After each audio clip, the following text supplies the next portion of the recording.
Hey everybody, welcome back to Video Game Esoteric in our continuing series where we review every single Capcom CPS, CP System Dash, CPS II, and CPS III game ever made, and today we're taking a look at Red Earth, also known as War-Zard in Japan. This game was barely distributed in the US, it's much more popular in Japan, but either way you shake it out, it's a really interesting game. I can't say that I love it, but I love what it was trying to do, and this is interestingly both the first CPS III game ever released and the only CPS III game that was never ported to a home console. I thought about featuring it on unported playlists, but honestly, it's not one of my favorite unported arcade games of all time, so I could put it in there. Before we get too far involved though, do me a huge favor, go down below, hit like, subscribe, and that notification bell definitely helps us out. And if you feel so inclined to want to support the channel, we got a Patreon link down there as well. But I love the concept of Red Earth, but it's the execution that leaves me really wanting. And right off the top, one of my biggest issues with the game is there's only 4 selectable characters.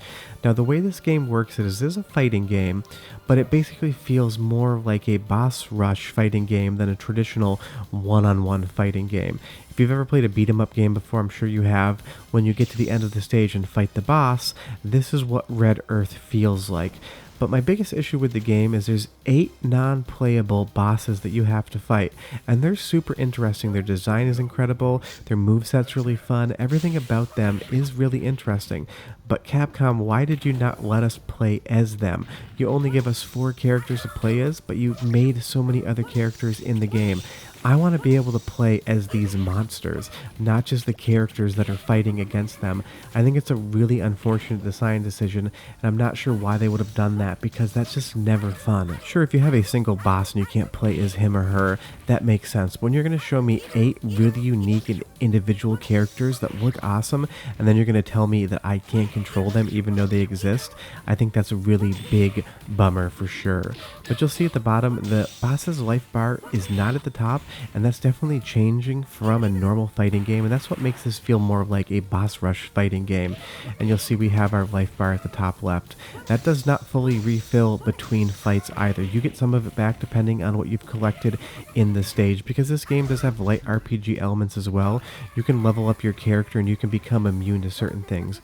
You'll see now that I've beaten Hydra here, we're going to level up and we're going to become immune to poison. So depending on how the game works, you're going to have an easier or harder time. But I will say the fact that the life doesn't refill between one stage or the other fully, it means that you're going to be in a situation where you have no choice other than to lose. It's going to want that credit for you. Because I basically started this fight almost at like 55% health. And this game does have a full password system that I will talk about in a little bit, but it's a really, again, strange design decision. And that's what really bothers me about Red Earth. The fighting is fun, the concept is fun, but it's just littered with design decisions that I don't understand. I get that there's a password system, they want you to come back and play more, but the game puts you in basically unwinnable situations. Now even if I win this fight right here, I get really close, but I don't. I'm not going to have anywhere near enough life left to fight the next opponent. I'm going to have to take a loss, I'm going to have to put more credits in, and I'm going to have to get a fresh life bar. You can definitely just pay to play to win on this one, just keep pumping in quarters, but it doesn't give you a fair shot. It's really weird when a fighting game says you're not going to get a full life bar back when you fight your next opponent. I don't get it, I don't like it, it's unfortunate. And I think that's what it is about Red Earth that always kind of trips me up. This game has so much promise and potential, but it basically fights against itself not to deliver on that actual potential. Don't show me 8 characters that I can't play as. Don't put my life bar in a situation where the next round becomes almost unwinnable or entirely unwinnable. This feels like as close as I'll ever get to having a Godzilla cinematic universe fighting game with all the monsters from the movie franchise in a Capcom game.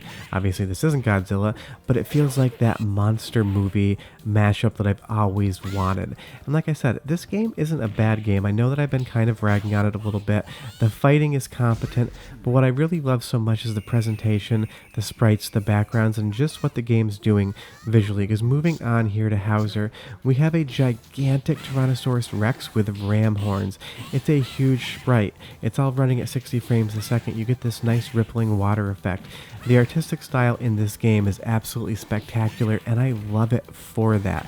This could have been one of the all-time best games that Capcom ever made in my opinion, but some design choices just kept it from being as good as it could have been. But what is really good is the soundtrack.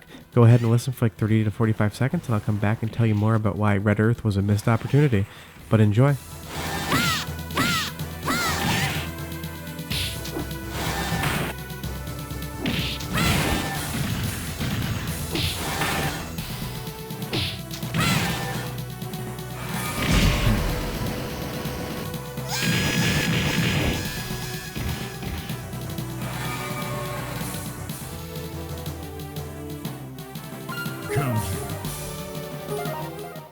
Yeah, as far as the soundtrack concerned, it fits perfectly. It's got that really nice fantasy vibe that I always enjoy in these type of games.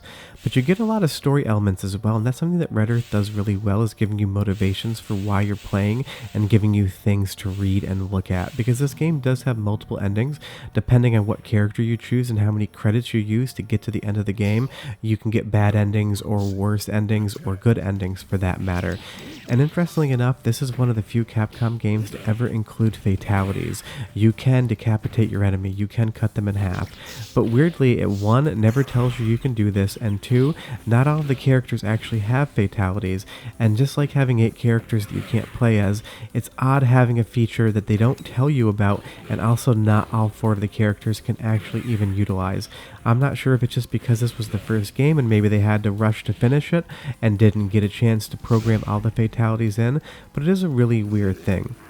But interestingly, this game does come with a full password system, because you weren't meant to beat this in one setting. You were supposed to come back, and this password gives you your current place of where you are playing, all your upgrades, all your level ups, everything that you've obtained in the game. So that is a nice touch, but unfortunately Red Earth just doesn't really make me want to come back and continue to play it, which is just the biggest letdown of this entire game, because again, it just had so much promise and potential. Artistically, it looks absolutely amazing. The sprites are huge, the backgrounds are beautiful, the soundtrack's great, the animations are fluid. Not as fluid as something like Street Fighter 3, but they still do a really good job. But I just can't stop coming back to the fact that this game feels like it's not done. I feel like Capcom probably did intend on you being able to play as the 8 enemies that you face in the game, because I want to play as Congo here. He's massive, his moveset's fun.